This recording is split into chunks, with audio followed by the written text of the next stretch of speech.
Okay, what we're about to do now is when you're fighting, whether it's boxing, kickboxing, mixed martial arts, you got to condition your body to take a hit. So what we're going to do is, as they're doing crunches to toughen up, to strengthen their abs, we're also going to toughen up their abs and the rib cage so that when they get in the ring, absorbing your punches won't be so bad. So we're going to use the medicine balls with a partner to actually hit the abs, their stomach, as they're doing crunches for 4 minutes straight.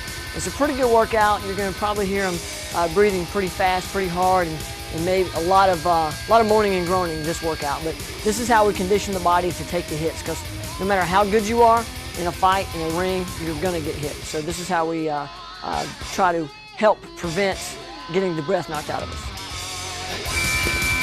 Fast hits.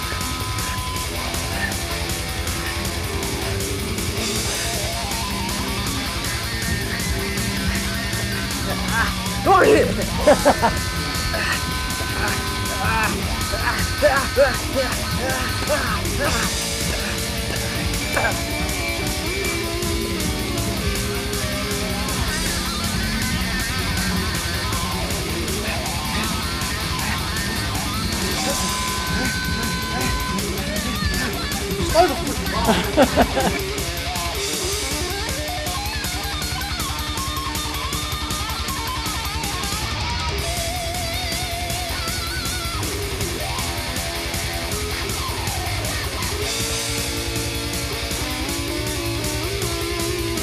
Your condition's got to be so off the hook, that's not even going to be a factor in the fight. You're going to want to go 12 rounds. Come on, let's go.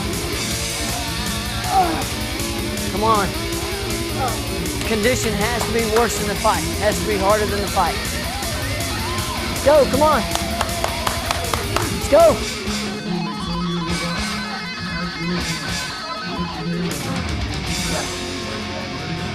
There we go. Good. Good push-ups. My family, my dad loves it, as most fathers I guess would. And then of course my mother hates it, as most mothers probably would. Actually, to be honest, my mom didn't even come to my last fight just because she's just so worried about it and scared about it. She won't watch it or anything. I mean, she supports me. Don't get me wrong, she supports me in the training and everything. Helps me if I have injuries and all that. But as far as she says, she can't see her little baby getting punched in the face. So I guess I'll like that when I get older or whatever. I don't know. But and then my dad, he's always, the one, pump me up, make sure I'm staying good with my training and all, telling me just keep it up, keep doing it all. And the same muscle that you use when you pick up your leg to kick, your lower abs and your hip flexor, that's what you're working right now. You can double crunch, but I want these legs working. Good. I want those legs moving back and forth. You're gonna be throwing lots of kicks in this fight. We gotta condition those hip flexors. You can move around all you want, but your elbows keep your elbows apart. Keep your elbows apart, gloves up. Gloves up, and your partner's just hitting. Try to focus on keeping your hands up when you're hitting. It's just body.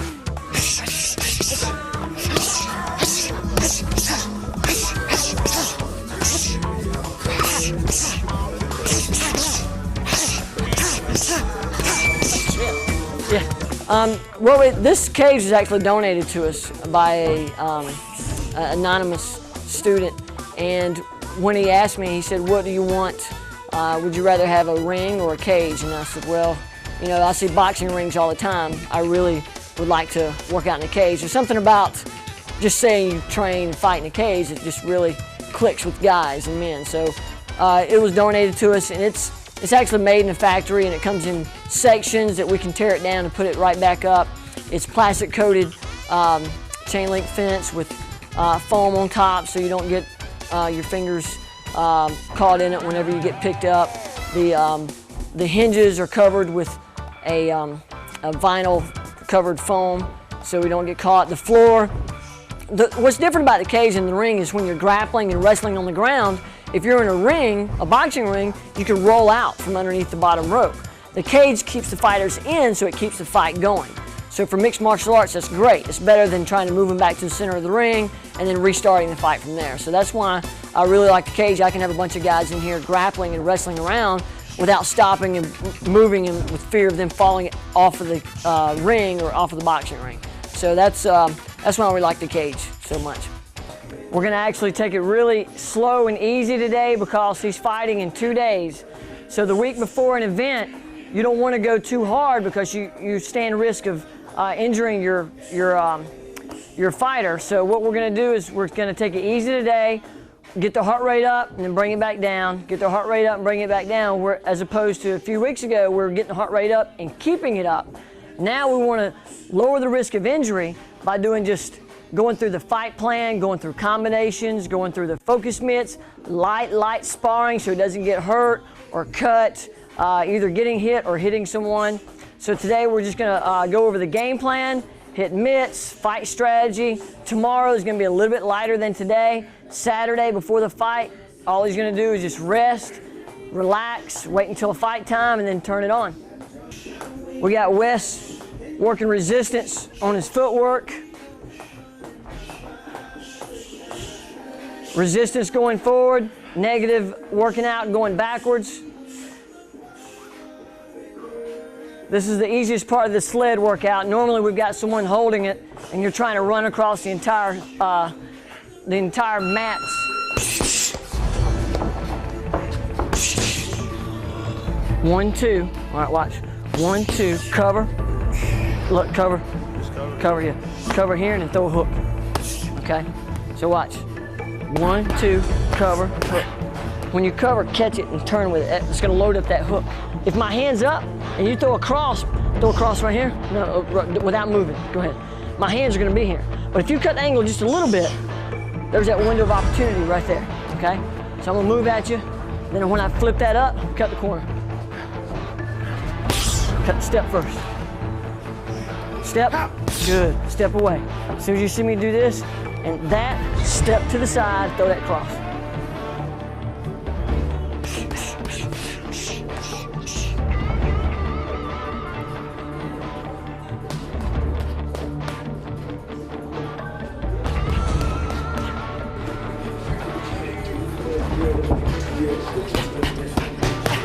Good, nice. 2, 3, 2. Good. Do this right before you throw the 2. Step to this corner. Like from right here, like take a right step, boom, and then 2, 3, 2. Okay? Good. Always moving around. Always circling. Always. You're either hitting or moving. Hitting or moving. Good. Keep your left up. Keep your left up. Don't grab. Don't grab. Good. No mouthpieces. Remember, if you push him off, throw a high kick.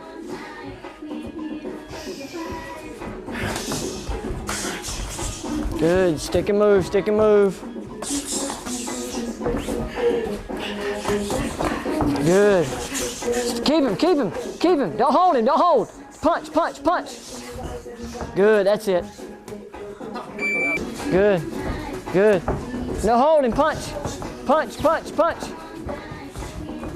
Good. Good. Body shots, head shots, everything. Uppercuts. Get out, Ryan, get out. Good.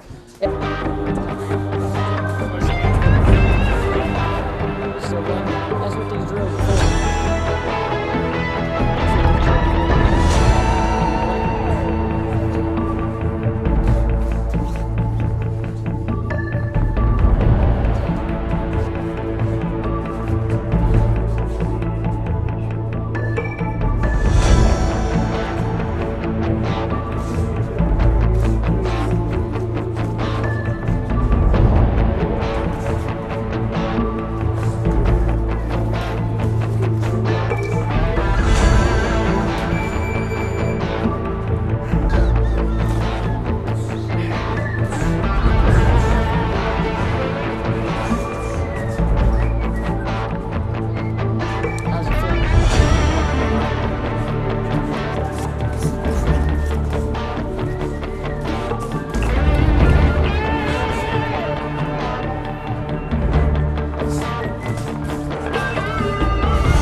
What we're doing, Ryan has got to keep his strength up.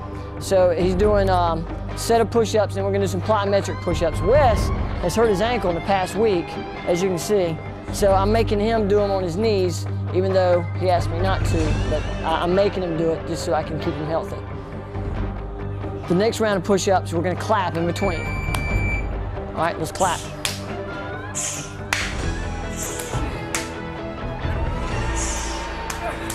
That's it. We've already gone through a workout, so doing conditioning at the end of a workout is kind of the same stress as a fight. After you're already tired, you still got to finish that round. Okay, stretch your arms. Stretch your arms. This time we're going to do regular push-ups, but you're going to come up and touch your chest. Okay? Regular push-ups, come up, tap your chest. That's it. But regular push-ups first. Oh no, y'all keep going. Y'all keep going. It's started. Go. This explosion popping up from a push-up, you gotta have a real good explosion when you're punching. So by pushing up and exploding up and getting some hang time, it's just like throwing a punch and snapping your punches.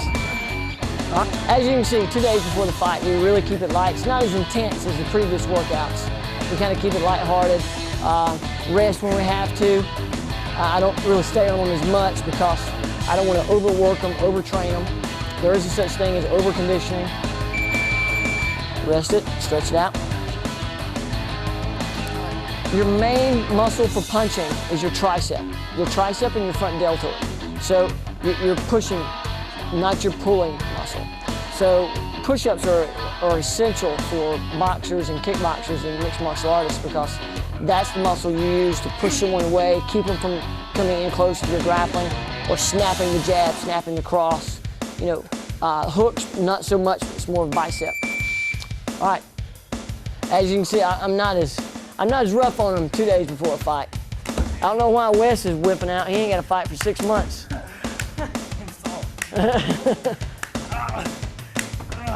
You're clapping, you must be happy to be here. Regular push-ups. Okay, so that's 5. I don't want to overwork them. We do push-ups a little differently than everybody else. The elbows stay a little tighter to the body, so it's more tricep. When you're fighting in boxing, you don't lift your elbows up to punch. Like, even when you may start here, but some fighters have bad habits. They'll pick up their elbow and then punch. When you're doing regular push-ups with the elbows out, that builds a big chest that's good for bragging rights for your girlfriend or your wife. You can tell people how many push-ups you can do, but it has no benefits whatsoever for punching. When you punch, you want to keep your elbows by your side, keep your elbows low so you don't telegraph the punch. That's why I make my fighters do push-ups with their elbows close and not out so we don't create bad habits. Okay, now we're gonna get some water. We're gonna go to the bags and do some leg conditioning. We just did upper body conditioning. Now we're gonna do some leg conditioning. I stand on the side of the bag and I throw my right hand because as a counter, the person is gonna counter the kick with a punch. So to make sure his head's the right distance, I throw a hand at him to make sure he's leaning back.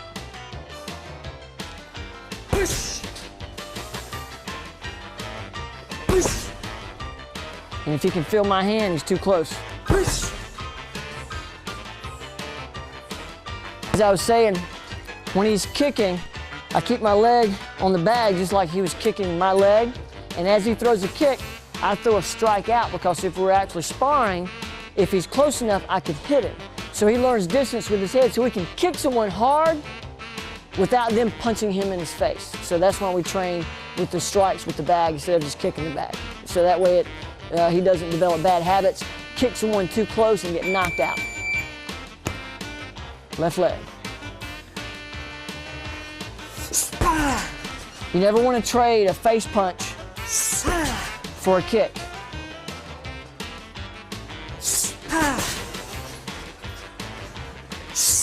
Keep that left hand high, don't drop it before you kick. Keep it high, keep it high, keep it high. Good, keep it high, keep it high. Don't swing it. If you swing it, you telegraph it. Keep it tight, just like you're fighting, just like you're fighting. Step, good, step. Don't crunch, lean away. You never want to kick someone in the leg and let them punch you in the face. So that's one thing, trade-off you don't want. I would trade off someone kicking me in my leg so I can punch them in the face, but it's never reversed, because any punch, even a glancing blow, you can get knocked out. How you feel?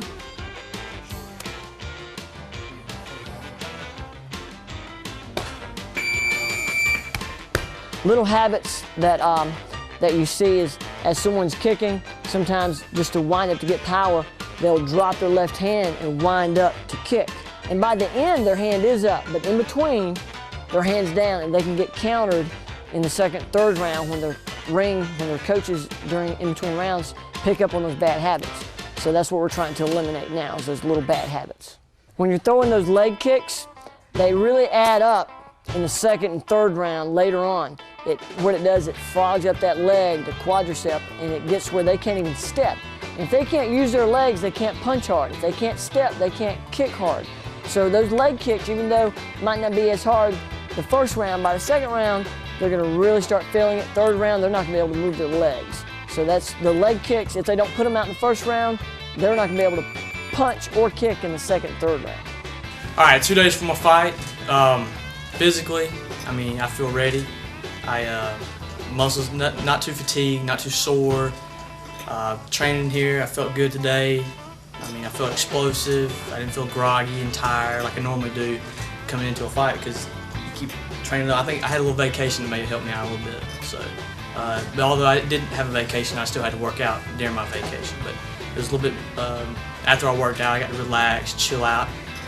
Got to get my mind off the fight a little bit, because sometimes you want that. I've been thinking about it a lot lately, and I mean, it is good to sometimes not focus on it quite as much. So I got my mind off of it a little bit. But I'm back on it now. I'm at home. These next 2 or 3 days, that's all I'm going to be thinking about. I mean, it's not a bad thing. That's a good thing. But physically, I mean, I'm ready. I feel, as long as I don't kill myself in here today or tomorrow, which I know Chuck, we know how to train here, so I mean, we're not going to do that. So. Punch power is probably right up there with maybe like a middleweight or something like that. You know, a heavier opponent. He hits hard. Has he ever hit you hard? Yes, we know he's been bloody before. Bottom line, kid's got skills. I feel he's gonna do great. Young kid, got lots of stamina. Hits hard, kicks hard. So he can kick just as hard as I think he can kick just as hard as a 28-year-old man. He's 17 years old, so I think he's gonna do very, very good. But Chuck's got he knows the technique. He knows everything. He knows how to train us, just like you would be in a professional gym somewhere. You know what I mean, with professional fighters. Because Chuck trains with professional fighters in Athens and Atlanta, and he brings all the stuff that he learns back here and teaches the students. Chuck's got skills. Right now, I'm focused on a mixed martial arts fight, but I'm gonna see where I'm at that point in my training. So mixed martial arts, what is that? What do you have to do? You have to be versed in just about everything. Ground fighting, kickboxing, boxing, ground and pound, submissions. Pretty much, you have to be a well-rounded fighter to even compete in mixed martial arts.